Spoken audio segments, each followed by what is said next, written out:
Welcome to the Grateful Living podcast. I'm your host, Talesha.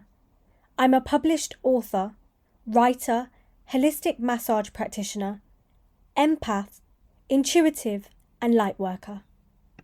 Join us for this week's episode. Hi, beautiful souls.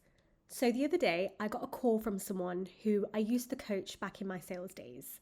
He told me he'd been feeling a little lost, confused, and like he'd lost his sense of direction. So we started talking about goals, about taking action, about reconnecting to his why, about showing up even when you don't feel like it. It reminded me so much of those days when I was running a sales team in the direct sales industry and teaching them how to stay consistent, follow the plan, follow systems, and build something real. That one conversation with him, that did something for me too. It lit me up.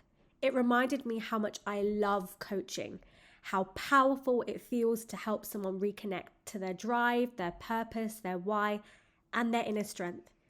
And it reminded me that I am, actually, a really fucking good coach.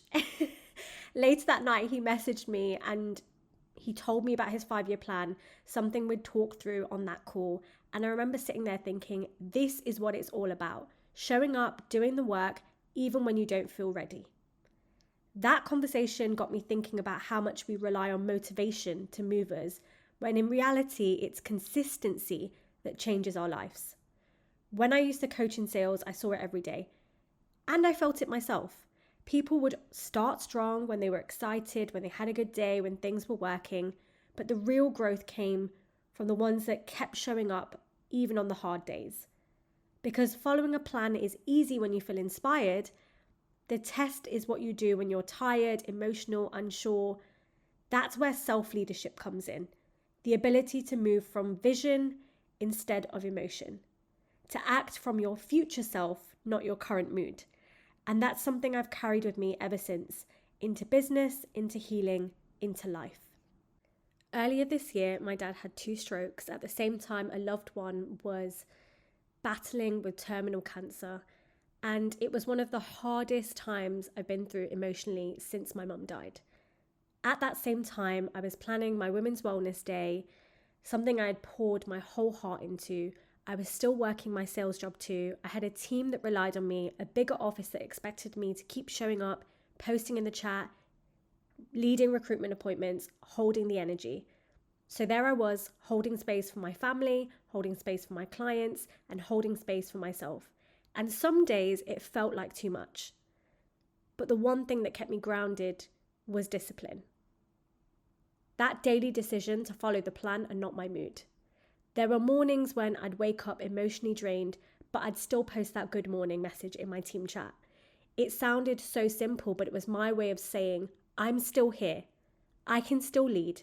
I can still move forward even when it's hard. That's when I realized that consistency isn't about being robotic. It's about self-respect. It's a love language to your future self. It's saying, I know how you feel right now, but I'm going to do what needs to be done anyway. The thing is, when you run a business, especially one that's heart-led, you can't only show up when you feel like it. You have to be solution-orientated. There will always be challenges, distractions, emotions, or things that don't go to plan. But your job as a leader, as a creator, as a healer is to ask, how can I make this work? What can I do with what I have right now? That mindset changes everything.